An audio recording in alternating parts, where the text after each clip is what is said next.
इतनी तेज आवाज निकाली है कि एक दो सुले कुल्ली तो भीड़ में ऐसे ही मिल खुल जाए, पता ही नहीं चलेगा।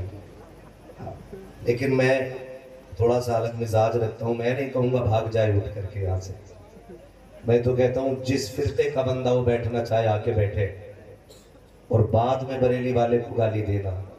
पहले ये देखो बरेली वाले के नौकर क्या बातें किया करते थे। वो फरमाया करते थे खतीब मशरिक, गैरों से कहा तुमने, गैरों से सुना तुमने, कुछ हमसे कहा होता, कुछ हमसे सुना होता। तो मैं उठा के भगाने का कायल नहीं हूँ, अलबत्ता मुसाफे भी मैं नहीं करता हूँ, दुआ सलाम भी मेरा उनसे नहीं है जिनका रिश्ता हुजूर से पक्का नहीं है। ये सीधी सच्ची बात है। लेकिन अगर कोई बंदा बैठा है तो बैठे आकर के। हमारा अपना अकीदा यह है कि ये हुजूर की महफिल है, अगर इसमें कोई सुले कुल्ली भी आके बैठेगा, इसकी बरकत से इंशाअल्लाह जब सलाम होगा ना तो वो भी यही कहता हुआ जाएगा, मैं मुजरिम हूँ आका मुझे साथ ले लो, ये रस्ते में है जा बजा थाने वाले। अल्लाह सलामत रखे हमारे भाई महराज साहब को, कि अल्लाह ने करम फरमाया, बेटी से नवाजा। आज उन्होंने इतनी बड़ी महफिल सजाई है, रब चाहेगा तो उनकी बेटी की महफिल में खातून जन्नत के बाबा की भी तशरीफ आ गई, अगर वो चाहेंगे तो। और कभी कभी मिंबर से कहा जाता है, हम ही लोग कह देते हैं वो आएंगे मदीने से तू घर से चल के आ, है ना, तो हम हुक्म नहीं लगा सकते। हुजूर आका है, मालिक है, मुख्तार है, मर्जी है उनकी, वो चाहे तो आ सकते हैं, और अगर ना चाहे तो लेटे लेटे अपने मजार से यहाँ बैठने वाले एक एक बंदे को मुलाहिजा फरमा सकते हैं। ठीक है जी, सबका अकीदा है ना कि हुजूर देख रहे, बोलो है कि नहीं सबका अकीदा? देखिए मैं बताऊं, ये हजारों हजार का इतना बड़ा सैलाब है, लेकिन इसमें अक्सर लोगों ने सर हिलाए हैं। ऐसे जो बैठे वो अल्लाह का शुक्र अदा करें कि कुर्सियां मिल गई हैं, और जो खड़े हैं वो सब्र करें, और इस बात पर शुक्र अदा करें अल्लाह ने इतनी मजबूत टांगे दी है कि ये बैठ के सुन रहे, हम खड़े होकर हुजूर की बातें सुन रहे। दिल थोड़ा कोई ना करे, जो बैठे ना तो वो थोड़ा सा ड्यूटी अपनी मजबूती से निभाए। हाँ, वरना अगर आप थक गए हो तो फिर आप हट सकते हैं, जो खड़े वो बैठ सकते हैं। क्या रहा है, आप ताजा दम है कि थक गए आप लोग? तैयार है सारे लोग? तो मैंने एक बात कही थी कि सर नहीं हिलाना है, जबान से बात करनी है, सर नहीं हिलाना है। जो बात अच्छी लगे सुभान अल्लाह कहना है, यस और नो, यस और नो कहना, हाँ ना कहना है, बस इतना करना है। आपसे कोई अंगूठे लेकर के जमीन लेने में नहीं आया हूं, आपके मकान पे कब्जा करने में नहीं आया हूं। जिम्मेदारियां जितनी थी जलसे की उठा ली भाई महराज साहब ने, कोशिशें जितनी करनी थी कामरान नजरी साफ कर चुके, हमारे अरकान साहब, ये तमाम तर उलमा इकराम ने अपनी अपनी जिम्मेदारियां उठा ली है। अल्लाह का शुक्र अदा करते हैं कि आज की रात महबूब की बातें करने के लिए उसने हम लोगों का इंतखाब किया, और सुनने के लिए आप लोगों का इंतखाब किया। इस बात पे भी अल्लाह का शुक्र अदा करते। अल्लाह ने महराज भाई को बेटी से नवाजा। यकीन करें बड़े बड़े नारों से, बड़े बड़े नजरानों लिफाफों से भी इतनी खुशी नहीं होती है जब कोई बेटी के आने पे इतनी खुशी करता है, तो जितनी खुशी उसकी खुशी पे हुआ करती है। ये कड़वी सच्चाई है। बेटियां कल भी मारी जाती थी, बेटियां आज भी मारी जाती। फर्क इतना है, कल पैदा होने से पहले नहीं बाद में मारी जाती थी, और जवान होने से पहले मार दी जाती थी। आज पैदा होने से पहले मार दी जाती है, और जवान होने के बाद भी मारी जाती है। गौर करने वाली बात है, बहुत गौर से मेरी एक एक बात सुनिएगा। जरूरी नहीं है मैं 2 घंटे गुफ्तगू करूं। तूफान रूह लाने से आखिर क्या फायदा, एक अश्क ही बहुत है अगर कुछ असर करे। खुदा करे आज महराज भाई की इस महफिल के सदक़े में किसी बेटी को आज के बाद इज्जत मिलना शुरू हो जाए, ये कोशिश रहेगी। अल्लाह आज की महफिल के सदक़े में हर बेटी को इज्जत अता फरमा। बहुत गौर से मेरी बात सुनिएगा। पहले सिर्फ पैदा होने से पहले बेटी मारी जाती थी, आज पैदा होने के बाद कल बेटी मारी जाती थी, आज पैदा होने से पहले भी मारी जाती है और जवान होने के बाद भी बेटी को कत्ल किया जाता है। मैं पूछना चाहता हूं ये तब्दीली कैसी? आप तारीख पढ़ डालिए। पैगंबर इस्लाम सल्लल्लाहु अलैहि वसल्लम ने जब मक्के की सरजमीन पे कदम रखा तो हर सितम बेटियों पे था। औरत नाम को जीने तक का अधिकार नहीं था। मैं तो बेटियों से भी बार बार एक बात कहता हूं, जब कभी सर से दुपट्टा सरकने लगे ना तो फिर आमिना के लाल के एहसान को याद कर लेना। कभी बिना दुपट्टे के तेरा भी जी चाहे किसी मेले में जाने को तो अली की ज़ैनब का पर्दा याद करना। अगर तेरा भी मन चाहे कि दुनिया तमाशे कर रही है तो मैं भी आके फैशन के लेवल पे आके अपने जिस्म की, अपने हुस्न की नुमाइश करूं तो फिर मुस्तफा की फातिमा की जिंदगी याद कर लेना। आज दिल दुखता है यार, दिल दुखता है। आज सोशल मीडिया ने हमारी कौम का बेड़ा गर्क करके रख दिया, बेड़ा गर्क करके रख दिया। नाम फातिमा है और रील्स उसकी देखो सोशल मीडिया पे भरी हुई है। नाम ज़ैनब है, सोशल मीडिया पे इज्जत की नीलामी हो रही है। टके टकों के लिए हमारी कौम की बेटियों ने दुपट्टे उतार दिए। बाप भी कहता मेरी बेटी के 3 लाख फॉलोवर हैं, मेरी बेटी के 70,000 फॉलोवर हैं, मेरी बेटी को आधा हिंदुस्तान जानता है। आग लगे ऐसे फॉलोवरों को जो सिर्फ जानने के लिए और सिर्फ हुस्न के मतवाले होते हैं, जो सिर्फ तेरी बेटी की इज्जत के लुटेरे होते हैं। क्या करोगे इन फॉलोवरों का जो मरने के बाद काम ना आ सके? अगर फॉलोवर बनाना है तो रब के फरिश्तों को फॉलोवर बनाओ, रब के जागने वालों को फॉलोवर बनाओ। दावे के साथ कहता हूं, अगर तेरी लाश इन फॉलोवरों के बीच में 5 लाख नहीं 5 करोड़ के बीच में होगी, कोई तुझे हाथ लगाने नहीं आएगा। लोग तेरे जिस्म से डरेंगे। क्या अच्छा हो तू कनीज़े फातिमा ज़हरा बन जा और तेरा जनाजा चलेगा। खुदा की कसम वली भी बढ़ के कांधे देंगे, उलमा बढ़ के कांधे देंगे। लोग पूछेंगे ये किसका जनाजा है? कोई कहेगा प्रधान की बेटी का जनाजा है, कोई कहेगा ठेकेदार की बेटी का जनाजा है, लेकिन फरिश्ते कहेंगे चुप हो जाओ, तुम नहीं जानते हो ये कनीज़े फातिमा ज़हरा का जनाजा था।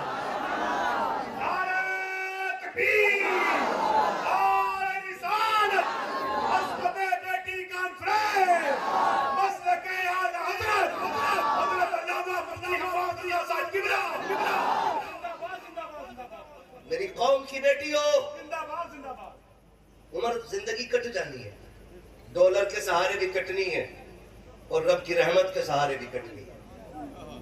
जिंदगी तो कटनी ही है।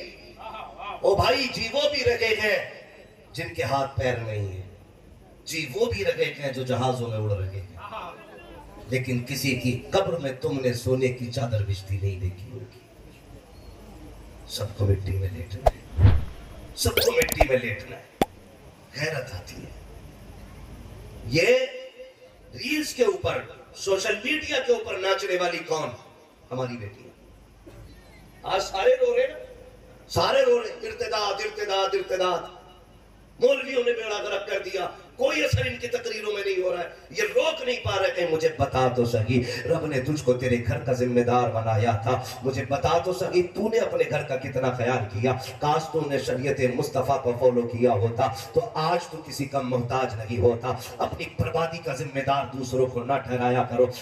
मैं आपको बता दूं, ये तो सभी ने जाना है कि जिसके घर में बेटी हो जाती है वो जन्नत का अल्लाह ताला उसको परवाना अता फरमा देता है। लेकिन खाली 3 बेटियों का निकाह कर देना कि जन्नती होने के लिए काफी नहीं है, उससे पहले 3 काम जरूरी है। आप जानिए तो सही 3 काम कौन से जरूरी है। जब अल्लाह बेटी दे तो उसका नाम वो रखो जो रब को भी पसंद हो, मदीने वाले मुस्तफा को भी पसंद हो। जब वो नाम रख चुको उसके बाद उसको ऐसी तरबियत दो, वो तालीम दो जो तालीम अल्लाह और उसके रसूल के करीब कर दे। अब तुम मुझे बताओ तो सही, तुम्हारे घर के अंदर बेटी पैदा होती है, मौलाना जरा बताओ बेटी आई है, क्या नाम रखा जाए? तो मौलवी ने तो यूं पढ़ा था ना, मेरे नबी ने फरमाया जिसने अपनी बेटी की मोहब्बत में, मेरी बेटी की मोहब्बत में अपनी बेटी का नाम फातिमा रखा है, कयामत के दिन मैं उसका भी हाथ पकड़ के जन्नत में दाखिल करूंगा जो मेरी बेटी की मोहब्बत में अपनी बेटी का नाम फातिमा रखेगा। मौलवी ने सर उठाया, कहा जाओ बेटी का नाम फातिमा रख दो। तुमने कहते हैं मजा नहीं आया, ये तो ओल्ड हो गया है,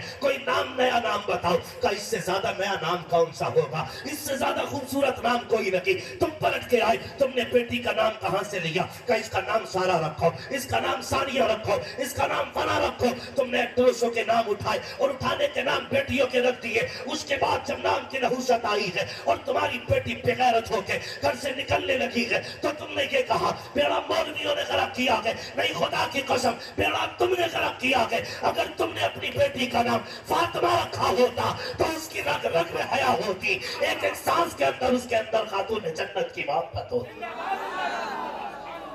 पहला नाम रखना था, अपनी बच्चियों का नाम अच्छा रखो। क्या रखोगे पहला नाम? जोर से, जोर से। ये पीछे वाले क्यों नहीं बोल रहे? क्या नाम रखेंगे? ये नाम रखा जाना चाहिए। मुबारकबाद पेश करता हूँ महराज भाई को, इन्होंने अपनी बेटी का नाम फातिमा रखा है। और हुजूर ने फरमाया अपने बच्चों के अच्छे नाम रखो, क्योंकि नाम का असर जात में होता है। नाम का असर जात में होता है। तो सबसे पहले तो नाम रखने में गड़बड़ी, नाम रखने में गड़बड़ी। अगली बात, फिर उनके बाद उनकी तरबियत होगी। तरबियत कैसी होगी? हम जो तरबियत देते हैं जरा गौर करें। हमारी तरबियत, अल्लाह माफ करे, बुरा ना मानिए, ईद है, त्योहार है। आज मार्केट में शर्म वाले कपड़े खरीदने चले जाओ ना रेडीमेड, तो एक कपड़ा भी हया वाला मार्केट में नहीं आ रहा है। ये कंडीशन है। और किसी मुसलमान से कहो ना ईद पे यार क्या बेच रहा है, कहता मौलाना तुम्हें क्या मालूम, चल ही यही रहा। यही कहते हैं ना, यही चल रहा है। अब जो चलेगा वही तो बेचेंगे, इसके अलावा कुछ चल ही नहीं रहा। आप जरा गौर करें, खरीदने वाला कौन था ईद पे कपड़े? मुसलमान। बोले मुसलमान थे। बेचने वाले कौन थे? जोर से मुसलमान। पहना किस दिन गया वो कपड़ा? और जोर से ईद क्यों होती है? ईद का मतलब क्या है? क्यों ईद होती है? आप बताएंगे क्यों ये खुशी मनाई जाती है? 30 रोजे हो गए इसलिए, अब रोटी खाने के दिन खुल गए इसलिए। 30वें दिन जो रोजे मुकम्मल होते हैं, चांद नजर आता है, ईद जो मनाई जाती है, वो इस चीज की खुशी होती है हमें रब ने इस माह मुकद्दस के सदक़े में माफ कर दिया है। ये मतलब ईद का होता है, हमारे गुनाह माफ हो चुके। और पूछो इन उलमा से, ये आपको बताएंगे ईद के दिन रोजा रखना हराम क्या है? रोजा रखना किसके लिए रोजा होता है? अल्लाह के लिए ना। किसके लिए रखते रोजा यार? अल्लाह के लिए। लेकिन ईद के दिन रोजा रखना, सारे बोले मैं कुछ बताना चाहता हूँ, ईद के दिन रोजा रखना और जोर से क्यों? क्योंकि उस दिन हम अल्लाह के मेहमान होते हैं। उस दिन हम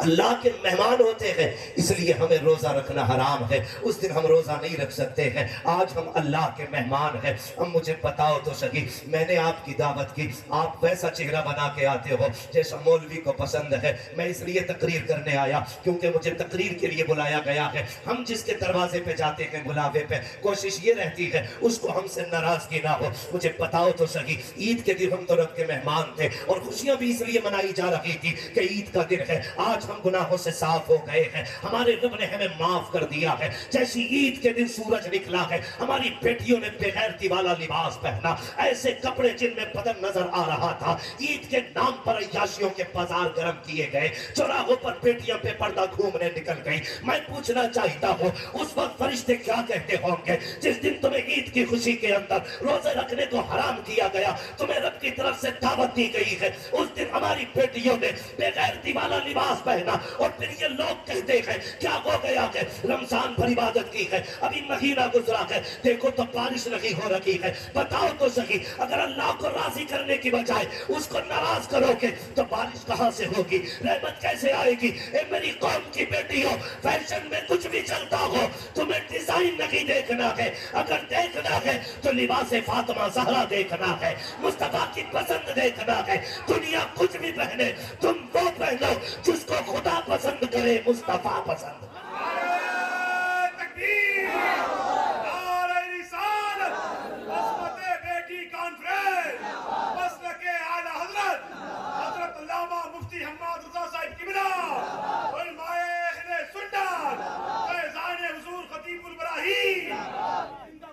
भाई मेरे कहने से आपकी बेटी नहीं रुकनी, इन उलमा के कहने से नहीं रुकनी है बेटी। रईसुल अत्किया सरकार सैयद उवैस मुस्तफा वास्ती फरमाते हैं, ये फितना तब बंद होगा जब सीनों में इश्क मुस्तफा की आग लग जाएगी। उसके अलावा ये बंद नहीं हो सकता, उसके अलावा ये बंद नहीं हो सकता। हर सीने में इश्क मुस्तफा की आग लगना जरूरी है। हर बेटी को इश्क मुस्तफा के शमा अपने सीने में रोशन करना पड़ेगी, तब जाके ये इर्तिदाद का सद्देबाब होगा। वरना भी कुछ 2-4 दिन पहले की नकाब वाली बच्चियों को मैंने भगवाधारियों के साथ बाइक पे खड़े होकर बात करते देखा। दुख होता है, दुख होता है। वो भाई ये नकाब ऐब छुपाने के लिए नहीं था, ये नकाब इज्जतें बचाने के लिए था। इस्तेमाल गलत कर दिया लोगों, इस्तेमाल गलत कर दिया। चंद बिगड़ी हुई नकाब पोशों की वजह से शरीफ जादियों का जीना हराम है, शरीफ जादियों का जीना हराम है। ये हमने गलती की और इसका खमियाजा हमें को भुगतना पड़ रहा है। लोग क्या कहते हैं, तरबियत में क्या किया? हम तालीम के मुखालिफ नहीं, मैं तो कहता हूं अल्लाह तौफीक देना ऐसे इदारे कायम करो जहां इंग्लिश पढ़ने वाली भी बेटी हो और पढ़ाने वाली भी बेटी हो। मैं किसी जबान का मुखालिफ नहीं, मैं नहीं मुखालिफ हिंदी इंग्लिश किसी भी जबान का, मगर मैं चाहता हूं तालीम तरीके से होनी चाहिए, तरीके से होनी चाहिए। बताओ कोई भी इतना बेगैरत भाई होगा जो अपने बहन की इज्जत लुटती हुई देखे और चुप रहे? मैं तो नहीं मानता। गरीब से गरीब भी अपनी बहन बेटी की इज्जत से प्यार करता है, बोलो करता है कि नहीं? हर बंदा बहन बेटी की इज्जत को प्यार करता है। कोई नहीं चाहता मेरी बहन बेटी की इज्जत जाए। तो क्या हम इतना नहीं कर सकते थे? अपनी बच्चियों को एक इंग्लिश मीडियम ऐसा स्कूल दे देते कि जिसमें पढ़ने वाली भी कनीज़े फातिमा और पढ़ाने वाली भी कनीज़े फातिमा है। बुरा ना मानिएगा, कह रहा बहुत अच्छी बात है, मेरी लड़की MBBS कर रही है, अल्लाह तौफीक दे, वो खूब आगे जाए, लेकिन अल्लाह उसकी इज्जत की हिफाजत फरमाए। हम ये दुआ दे सकते हैं, लेकिन हालात नहीं है, ये बचनी नहीं है इज्जत। हम जानते हैं कंडीशन क्या है। तुम्हें तो दाना डाल के पर्दे से बाहर निकाला, चारा डाल के तुम्हें बाहर निकाला जा रहा है। किसी ने कहा इस्लाम ने बेटियों को कैद कर दिया है, तरह तरह की बातें की। देखो सारी औरतों को देखो, कितना फ्रीडम, कितनी आजादी उनके पास है, बिना नकाब के जैसे चाहती है घूमती है। लेकिन इस्लाम ने अपने चाहने वालियों को ऐसा बंद करके रख दिया है, गर्मी में घुटती रहती है नकाब में, चोरों की तरह रहना पड़ता है। तुम नहीं जानते हो, खुदा की कसम सुनो तो सही, कैद और होती है, हिफाजत और हुआ करती है। कैद अलग होती है, हिफाजत अलग होती है। बहुत गौर से मेरी बात सुनिएगा, ये जो नकाब दिया गया था, ये बच्ची को कैद में नहीं डाला गया है, बच्ची को महफूज नहीं किया गया है। लेकिन सुनो तो सही, इसको नकाब किस लिए दिया गया था? आज बेटियां नकाब के खिलाफ रोड पे आ गई। कई लोगों ने कहा, बड़े अक्लमंद लोगों ने जो पढ़े लिखे अपने आप को कहलाते थे, कहने लगे मौलवी पर्दा तो दिल का होता है, जिस्म से क्या लेना देना। जब दिल साफ नहीं होगा तो औरतों के वजूद कैसे साफ रह जाएंगे? हम जब बात करते हैं हया की तो लोग कहते मौलवी खराब होते हैं। जरा कान खोल के मेरी बात सुनिएगा प्यारे,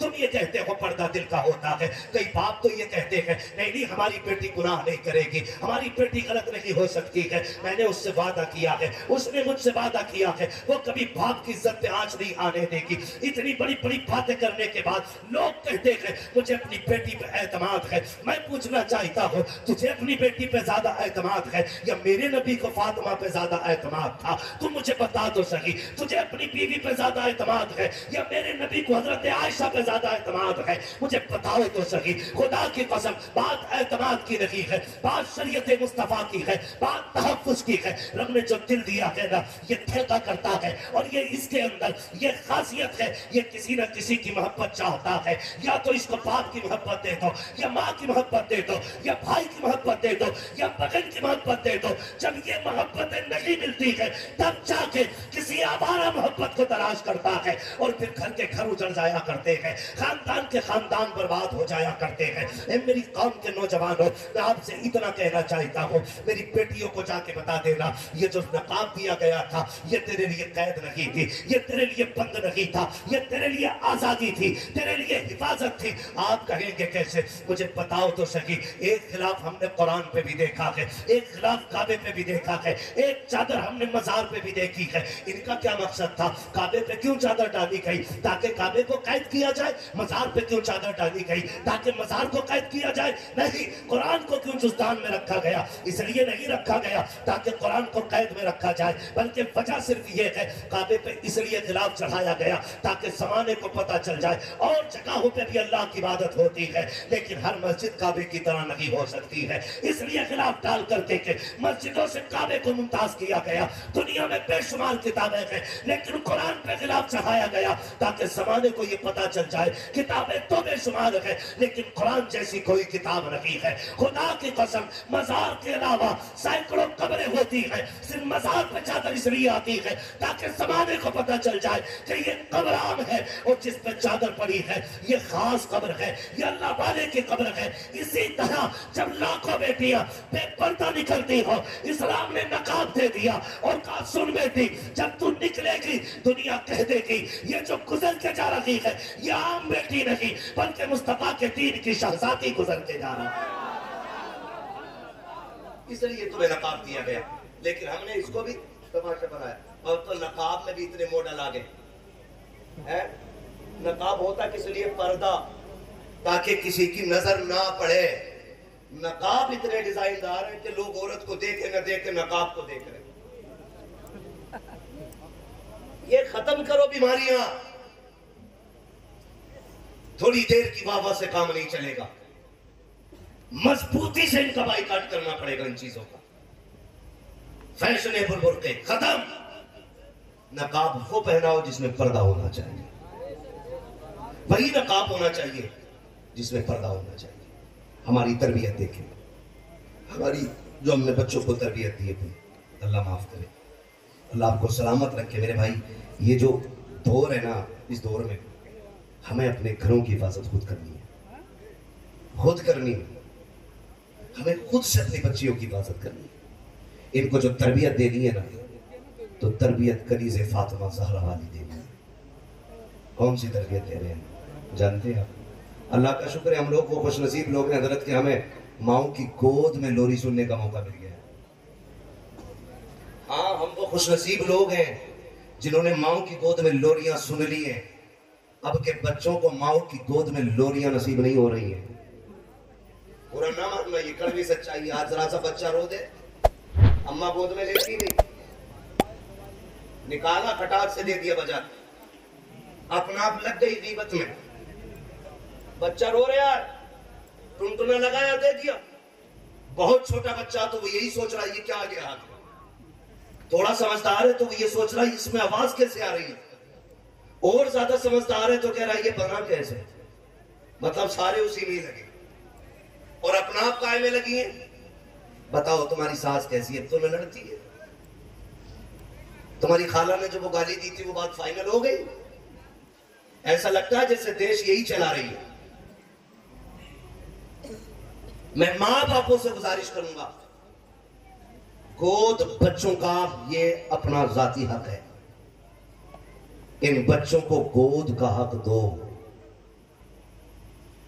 वरना याद रखना आज तुम बचपन में इन्हें सीने से नहीं लगाओगे, कल जब तुम बूढ़े होगे ये तुम्हें सीने से नहीं लगाएंगे।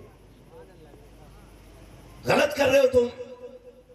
और ये सिर्फ बच्चों के साथ नहीं, आप अपने साथ भी गलत कर रहे हो। आपके साथ बुरा हो रहा है, इसलिए कि जब आप बूढ़े हो जाएंगे तो फिर ये आपको मोबाइल थमा के चले जाएंगे। और हो रहा है फिर, जो बुढ़ा ज्यादा बोलता है ना, तो उसका लल्ला मोबाइल ला के दे दे, लो इसे चलाओ।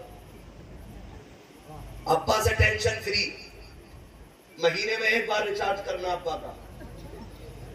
हाँ, और अब्बा को ऐसा बिजी किया, जिस उम्र में तस्बीह होनी चाहिए थी, जिस उम्र में सजदे और मुसल्ला होना चाहिए था, उस उम्र में अब्बा कह रहा रख दे रोटी, बाद में खाऊंगा, पहले ये सीरियल पूरा हो जाए। आज तक कुरान के लिए अब्बा नहीं लड़ा, ये बेटे चश्मा बनवा के ला दे। लेकिन जिस दिन से लल्ला ने मोबाइल दिया है ना, धुंधला हो जाए ना, धुंधला कह रहा दूसरा ला, इसमें साफ नहीं दिख रही फोटो। अरे जवानियां तो बर्बाद थी ही थी, और आज ने बुढ़ापे बर्बाद कर दिए। माँ बाप के बुढ़ापे बर्बाद कर दिए, टाइम नहीं कट रहा, मोबाइल दे दिया, ला के उठा के लो पढ़ो, लो इसको देखो, कोई काम नहीं है यार।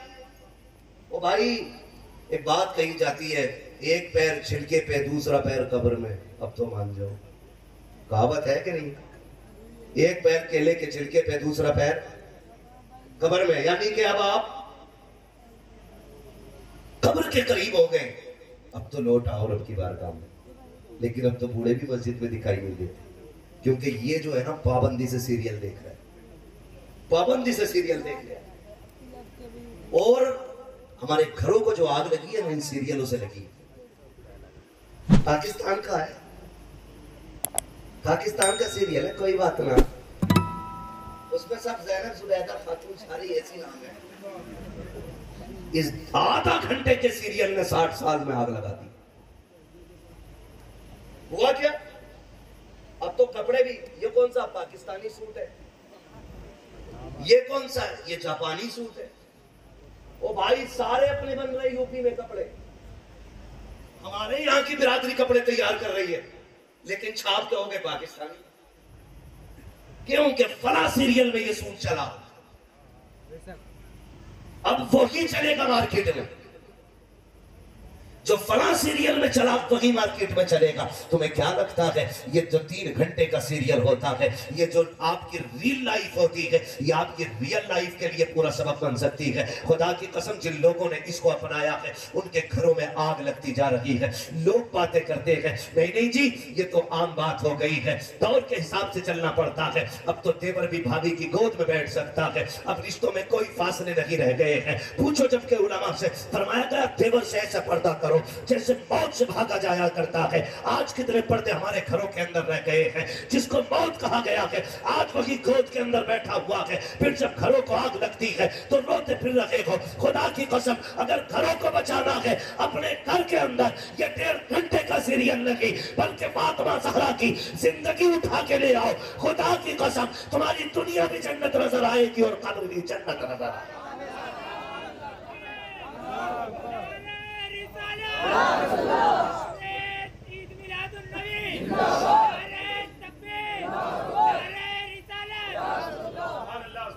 तरबियत का ख्याल करो। दूसरा काम है बच्चियों की तरबियत, बच्चियों की तरबियत। और तरबियत कैसे की जाती है, तरबियत कैसे की जाती है? सुने कभी गौर से, पढ़े खातून जन्नत। हाँ, एक दिन सैयदा ज़ैनब रज़ी अल्लाह तआला अन्हा कुरान पढ़ रही थी, आवाज़ थोड़ी तेज हो गई।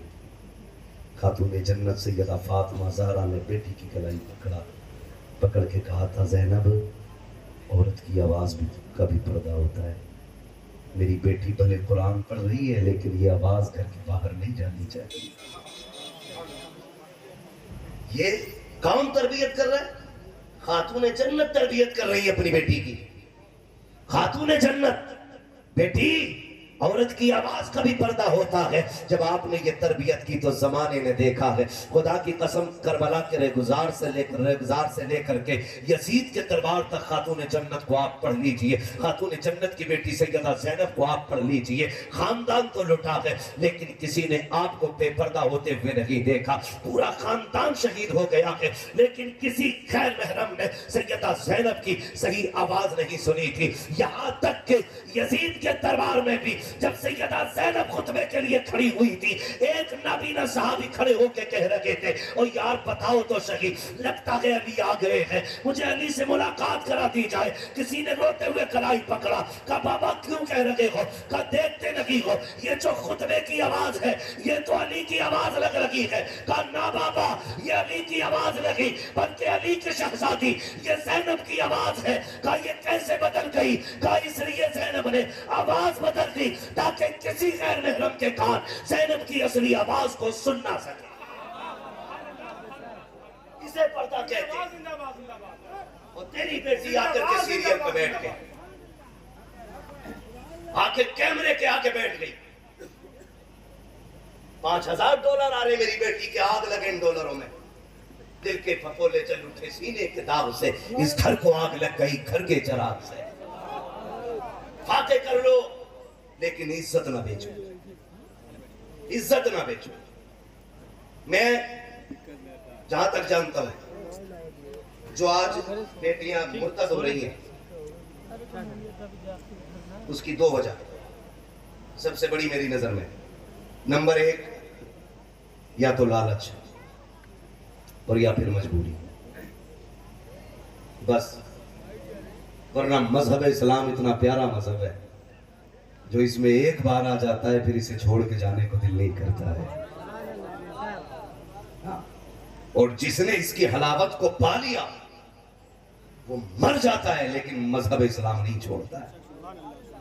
2 वजहें मुझे लगी, या तो लालच और या फिर मजबूरी। लालच क्या? लालच ये है कि जो लालच देते कि चलो भाई गाड़ी है हमारे पास, बंगला है, होटल है, जहां चाहोगी वहां घुमाएंगे, अगर तुम इनमें रहोगी तो क्या कर सकती हो? तुम कहीं नहीं जा सकती हो, 4 दीवारी में रह जाओगी। और आओ चलो हम तुम्हें दुनिया दिखाते हैं। किसी ने सोने का लालच दिया, किसी ने गाड़ी का लालच दिया, किसी ने जेवर का लालच दिया।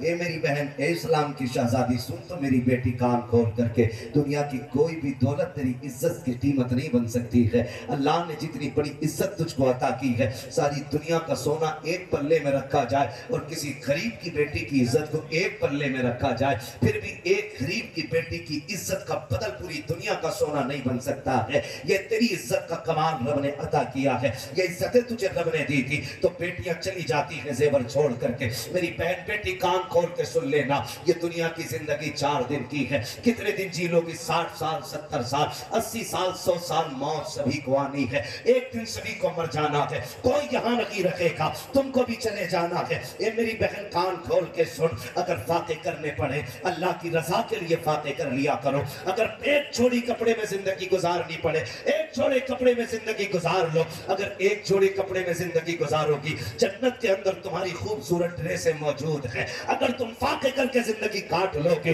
अल्लाह जन्नत की नहरें तुम्हारी कब्रों की तरफ मोड़ देगा, फिर देखना सबसे ज्यादा सुकून तुम पाओगी। लेकिन मेरी बहन बेटियों को किसकी नजर लग गई? वो होटल के लालच में, जेवर के लालच में आकर के अपना दीन और ईमान बेच के चली जाती है। आओ तुम्हें तारीख का एक फर्क पल के दिखा देता हूँ, एक फर्क पलटो। चलो चलते हैं, इस्लाम का इब्तदाई दौर है, मदीने शरीफ की गलियां है, यहूदियों का बाजार है। इस्लाम की एक शहजादी एक सुनार की दुकान से सोना खरीदने के लिए आई है। जैसी सोना खरीदने के लिए शहजादी आई, उसने आकर के खरीद और फरोख्त की बातें शुरू की है। इस्लाम की शहजादी का सारा बदन पर्दे में छुपा हुआ था, थोड़ा सा हाथ खुल गया। उसने कहा कि ये जेवर कितने का है? जब रेट कीमत होने लगा, उसके रंग पे नजर पड़ गई उस सोने वाले की। वो चूंकि यहूदी था, उसने देखा उसके जिस्म के हिस्से को, कहने लग जाता है खातून कीमत क्या पूछती है, बस मेरे दिल को राजी कर ले, जितना चाहे सोना तुझे दे दिया जाएगा। इस्लाम की शहजादी ने इतना सुना,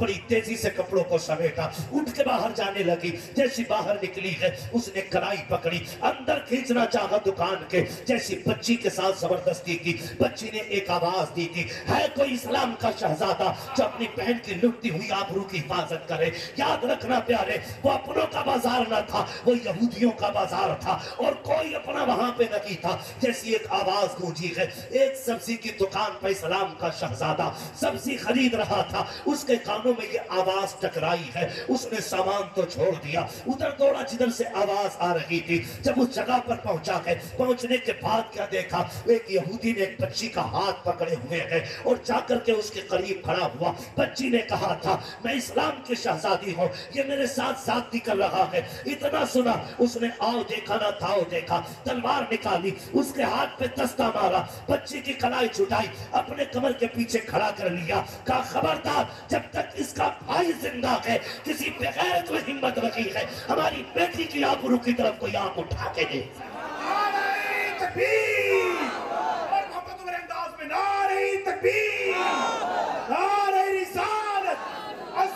बेटी कॉन्फ्रेंस मसलके आला हजरत हजरत अल्लामा मुफ्ती हम्माद रजा साहिब किबला नारे रिसालत।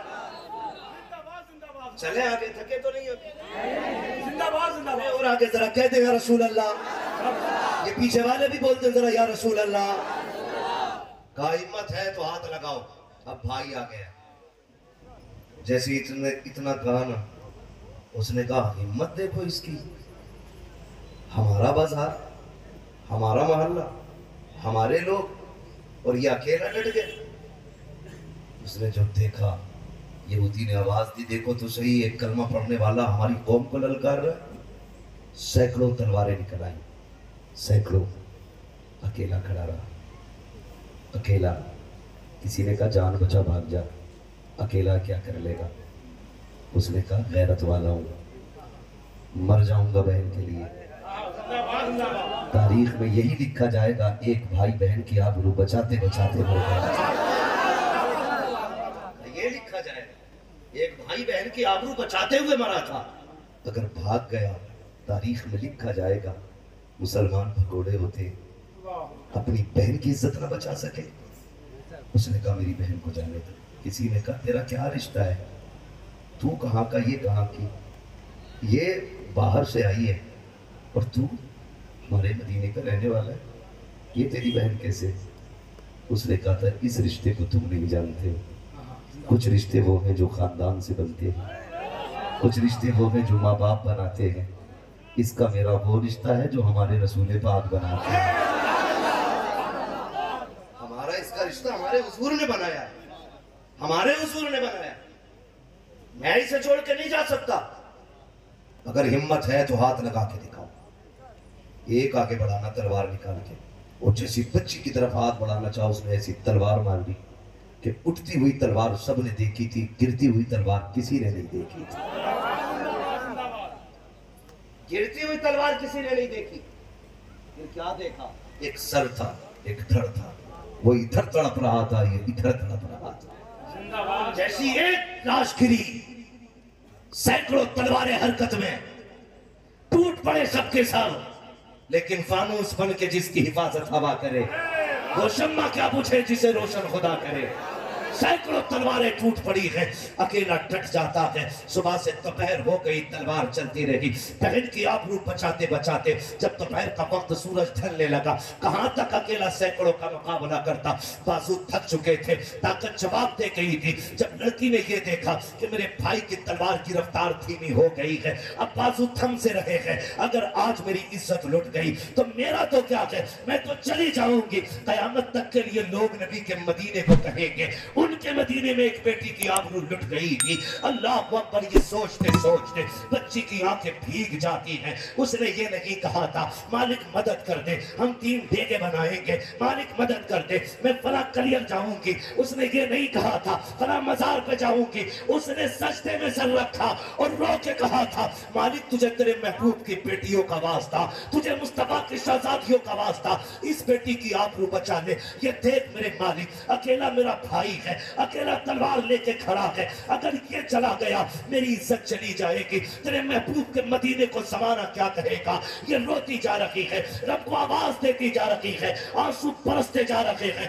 जमीन गीली होती जा रही है, इधर बाजू थमने लगे हैं, तलवार रुकने लगी है, जैसे कि इसने आह भर के अपने रब को आवाज दी, मालिक या तो किसी को मदद के लिए भेज दे या हमारी आवाज हमारे आका के कानों तक पहुंचा दे। जैसे इसने इतना कहा है, पीछे से नारे तकबीर की सदा बुलंद होती है। जब बच्ची ने सर उठाया तो क्या देखती है, पीछे पीछे अली आ रहे थे, आगे आगे मेरे नबी आ रहे।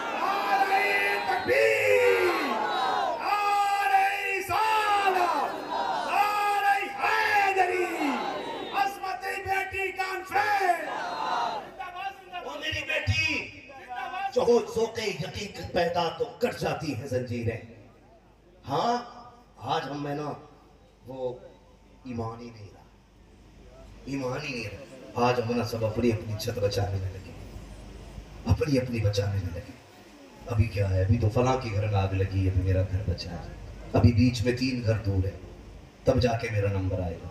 याद रखना, जब आग लगती है ना बन में, तो गीले सूखे सारे जलते हैं, आग फिर गीला सूखा नहीं देखती। खुदा अपनी बेटियों की हिफाजत करो। मेरी बहन, तुम ना इसी किरदार को अपनाने की कोशिश करो, इसी किरदार को अपनाने की कोशिश करो। जमाना जानता है, तुम हुजूर के हो जाओ, कायनात तुम्हारी हो जाएगी, कायनात तुम्हारी हो जाएगी। तो बेटियों की तरबियत भी अच्छी करनी है, तरबियत भी अच्छी करनी है। दूसरा काम, एक काम हो गया नाम अच्छा रखना है, दूसरा काम तालीम और तरबियत ये अच्छी देनी है, तीसरा काम इज्जत के साथ बेटी को रुखसत कर देना है। ठीक है जी, ये तीसरा काम बाद में आता है, बेटी को इज्जत के साथ रुखसत करना है। बात अगर रुखसती पे करें तो एक बात में कहती, एक लालच हो गया, एक मजबूरी। मजबूरी क्या है? जिनकी उम्रें हो गई है और निकाह के पैगाम नहीं आ रहे और जिंदगी यूं गुजारना मुश्किल है, तो फिर वो बेटियां ज्यादातर ऐसी होती हैं उनमें से जो मजहब छोड़ जाती हैं। इसका जिम्मेदार कौन है? इसका जिम्मेदार कौन है जो बेटियां मजबूरी में मजहब बदल रही हैं? इसके जिम्मेदार हैं हम लोग, बुरा ना मानो, हम लोग। इसलिए कि अल्लाह ने 4 बेटे दे दिए तो उंगलियों पे गिन रहा है, 10 लाख इस पे मिलेंगे, 10 इस पे मिलेंगे, वो वाला डॉक्टर बन गया उस पर 15 मिल जाएंगे, वो इंजीनियर है उस पर 20 मिलेंगे। बुढ़ा भाग कर रहा है, हराम का पैसा रखा, लूट ले जाके। हाँ, इतनी डिमांडें बढ़ गई, डिमांडें। और गरीब बाप करे क्या है? बेटी पालना आसान है। लोग कहते क्या दिया है उसने? यार बेटी दे दी, और क्या चाहिए था? आप जानते हो बकरीद आ रही है ना, बकरीद, बकरीद में क्या होता है? क्या होता है बकरीद पे? ये बच्चे बोल रहे हैं, बड़े भी बोल सकते हैं। इसमें क्या होता है? कुर्बानी। बकरीद पे क्या होता है? कुर्बानी होती है ना। उसमें ऐसा भी होता है, कुछ लोग 6 महीने पहले बकरा ले आते हैं, कुछ 2 महीने पहले, कोई साल भर पहले, कोई पालते ही घर में है ना। तो जब कुर्बानी के लिए बकरा जाता है ना, तो उसको भेजते हुए या बेचते हुए या कुर्बान करते हुए ना ख्याल आता है, आता है कि नहीं? आता है। क्योंकि हम अगर 1 महीने के लिए जानवर खरीद लेते हैं, हमें उससे मोहब्बत हो जाती है। फिर एक बाप तो अपनी बेटी को 20 साल पालता है। अगर तुम्हें बकरा प्यारा हो सकता है तो बाप को बेटी कितनी प्यारी होगी। लोग कहते हैं क्या दिया है?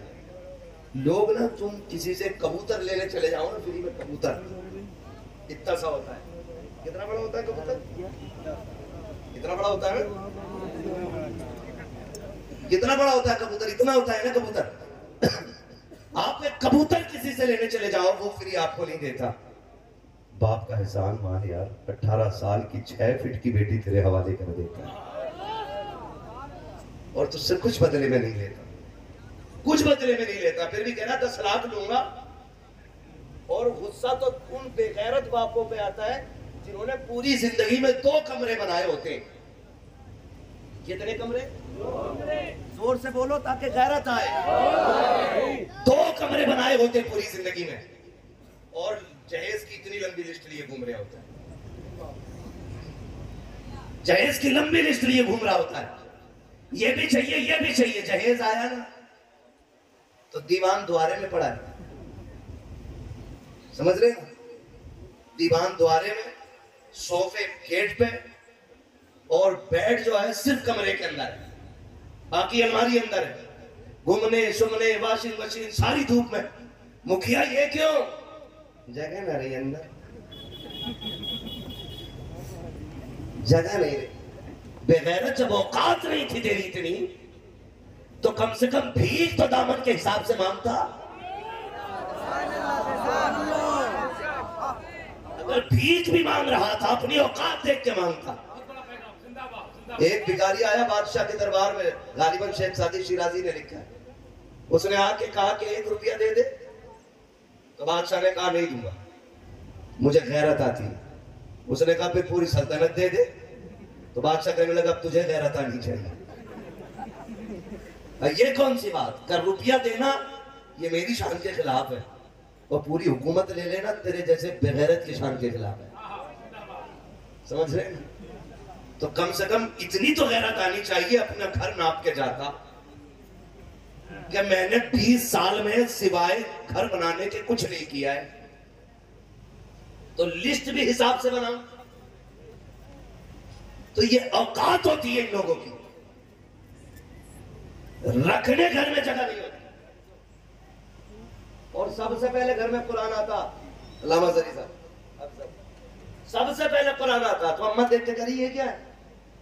कुरान है ये। तो कह रही है कि पहले से तो 2 कुरान रखे थे, पहले से तो रखे, तो उन्हें कोई न पढ़ता। ये सास कह रही है बेगैरत कि 2 कुरान पहले से रखे, इन्हीं की क्या जरूरत थी? इन्हें मस्जिद में पहुंचवा दो,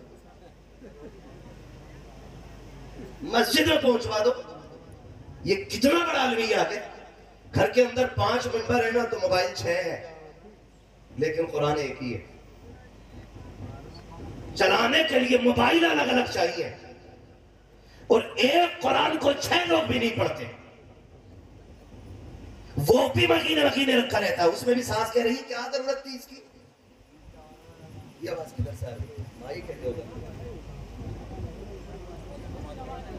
ये, इसकी क्या जरूरत थी? सारी चीजें रख ली घर में, कुरान की जरूरत का पता नहीं है। इसलिए कि सास ने ना खुद पढ़ा है कुरान, ना बेटियों को पढ़ा है। कुरान घर में आता है तो मुसीबत आती है, फिर पैसे पूछती है, फ्रिज है माशाल्लाह इस कोने में रख दो, ये क्या वॉशिंग मशीन माशाल्लाह उस कोने में रख दो, इसमें क्या तुम्हारा खानदान ये भी रखो, इसमें क्या अब्बा का हुक्का ये भी रखो। कितनी ऐसी चीजें होती हैं जो पूरी जिंदगी इस्तेमाल नहीं होती, लेकिन देने के लिए बाप पे प्रेशर बनाया जाता है। तो मेरी कौम के नौजवानों, निकाह को आसान करो, निकाह को आसान करो, निकाह को आसान करो। इतना मुश्किल ना करो कि बेटियां या तो मरने पे मजबूर हो जाए या धर्म बदलने पे मजबूर हो जाए। इसके जिम्मेदार वो लोग होंगे जो शादियों में डिमांड करते जा रहे हैं, शादियों को महंगा करते जा रहे हैं। अभी मेरे एक भाई ने सुल्तानपुर के अंदर शादी की थी, 11 लोगों को लेकर के गया था निकाह के लिए। उसने जहेज में कोई डिमांड नहीं की, ससुराल वालों से ये कहा था कि अगर कुछ दोगे भी तो वो मैं नहीं लूंगा, अपनी तरफ से या तो मस्जिद में दे दूंगा या मदरसे में पेश कर दिया जाए। जाओ जाके देखो वो जिंदा है, अब भी उसे मौत नहीं आई, वो नीचे नहीं पड़ा गया, वो किसी के टुकड़ों पे नहीं है। शुक्र है अल्लाह का, उसकी धड़कन तुमसे अच्छी चलती होगी,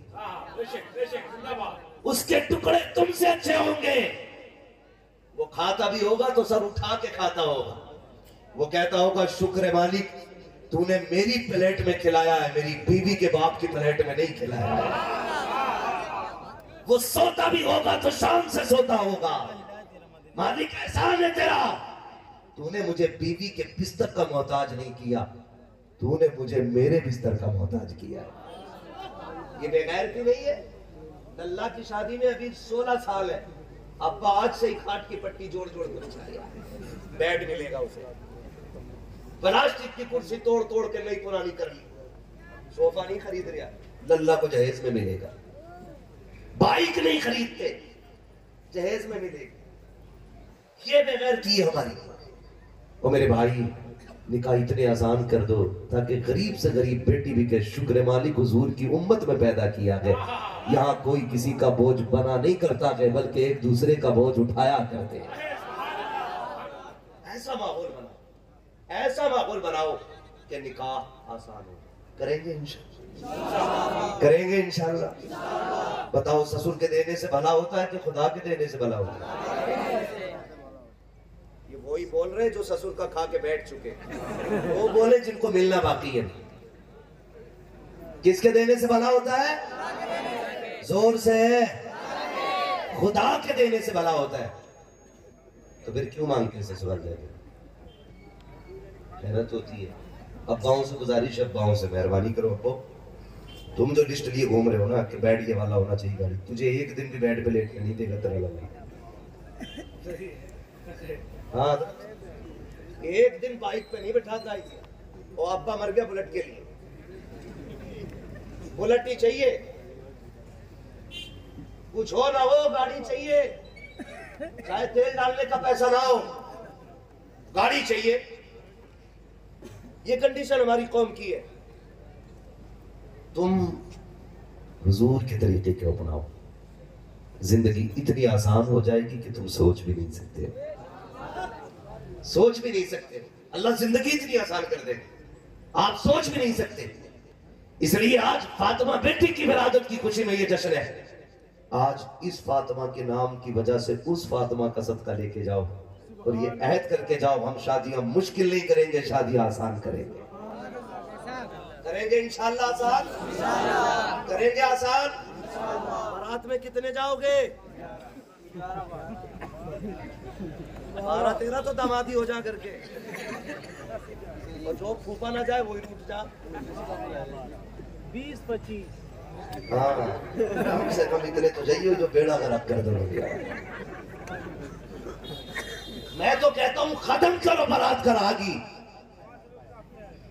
चंद जिम्मेदार लोग जाएं और लड़की वाले से कहते हैं खाली पानी पिला देना, उसमें भी तेरा एहसान होगा। पानी पे भी बोल देना, पानी पिला देना, तेरा एहसान होगा।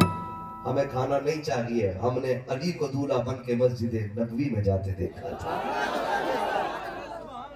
हमने हुजूर का दामाद देखा है। आज अल्लाह माफ करे, हल्दी डे, एक की हल्दी होती है तो पूरा घर मेंढक बन जाता। जिंदाबाद जिंदाबाद, पूरा घर पीला पीला है, पर्दे भी पीले, कपड़े भी पीले, चप्पलें भी पीली, हल्दी लगी, शिकल भी पीली, अकल भी पीली, सारे पीला हो गया। हाँ, और उस पे लिखा हुआ है हैप्पी हेल्थ, हैप्पी हेल्थ, शिकल बिगाड़ दी। अरे क्यों लगा रहे हो हल्दी भाई? क्यों क्यों लगती है हल्दी? मुझे बताओ ना, कोई तो वजह होगी, बोलो। क्यों? डर लग रहा है ना गोरा होने के लिए,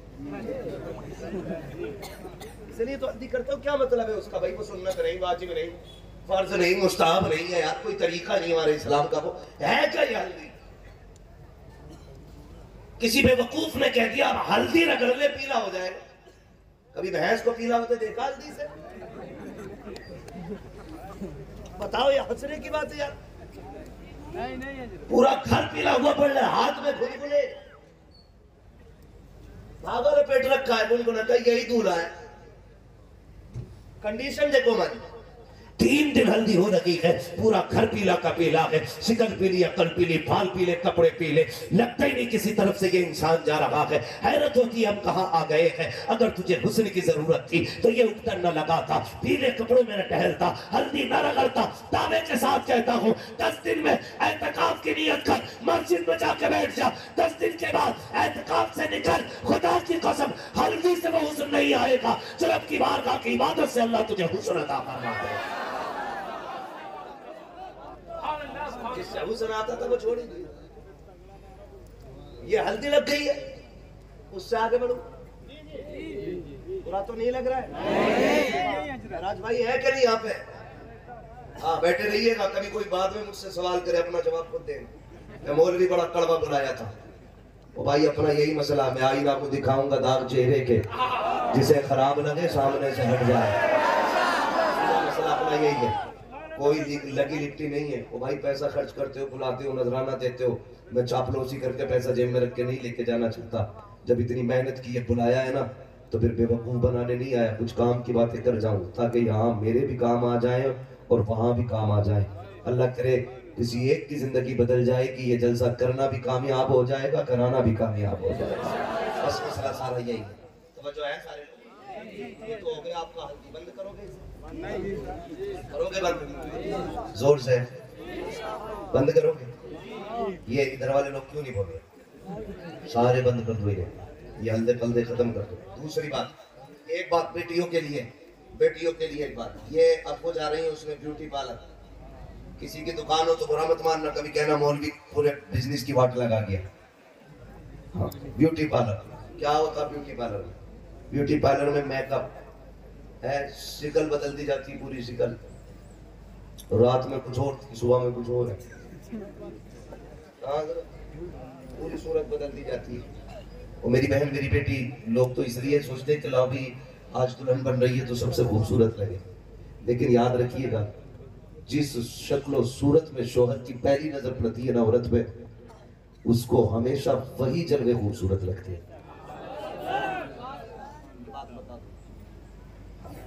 वही नजारा उसे सबसे ज्यादा खूबसूरत लगता है।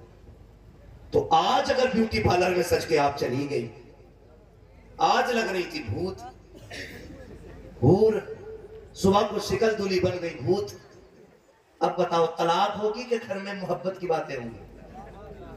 बोलो, जोर से बोलो यार, फिर तलाक ही होनी है किसी को। भाई रात में हूर थी, सुबह में मुंह धुला, तो फिर सारे धब्बे नजर आए, तो मोहब्बत बढ़ेगी कि घटेगी? जोर से है, घटेगी ना। और फिर पहली रात ये रिश्तों में मोहब्बत की रात होती है, ठीक है। ये भी फरमाया गया कि जब औरत घर में आए तो उसके कदम धो के घर के अंदर पानी छिड़का जाना चाहिए। दुल्हन घर में आए तो अल्लाह उसके कदमों की बरकतें अता फरमाता है। ये भी होता है। अब मुझे एक बात बताओ, तरीका हमारे इस्लाम ने कह दिया, मियाँ बीवी रुखसत हुए करा दो, ठीक है। अब हुक्म क्या है? एक दूसरे को देखो, रब की पाकी बयान करो, उसका शुक्र अदा करो। उसके बाद हुक्म ये 2 रकात उसकी बारगाह में नमाज पढ़ दी जाए। यही तो करना था ना। अब नमाज पढ़ने के लिए वुजू शर्त है, और वुजू वो करेगी जिसका मेकअप किराए का नहीं होगा। जब वो 8000 में चेहरा बनवा के आई है तो तुम्हारे 1 लोटा पानी से धोएगी? बोलो, बात समझ में आ रही है आपको? अगर वो 8000, 15000, 22000 का मेकअप मुंह पे रगड़ के आई है, तो क्या 2 रकात के लिए 1 लोटा पानी में वो मेकअप धोएगी? किसी भी कीमत पे नहीं धोएगी। जब आके बैठेगी ना तो वो संभालेगी अपने मेकअप को। तुम घर के अंदर आओगे, न तुमने रब का शुक्र अदा किया, न सजदे किए, न रब को मनाया, फिर बरकतें नहीं आएगी, बल्कि इसके नहूसत की बुनियाद पे, इसके मेकअप की बुनियाद पे लानतें बरसेगी। अगर बरकत चाहती हो तो अगर आपका मेकअप करोड़ों का भी हो, उसको छुटा दो, इसलिए कि मोहब्बत मेकअप से नहीं, खुदा की रहमत से हुआ करती है। जिंदाबाद जिंदाबाद, मोहब्बत खुदा की रहमत से, जिंदाबाद जिंदाबाद, विश्व में प्यार खुदा पैदा करता है। जिंदाबाद।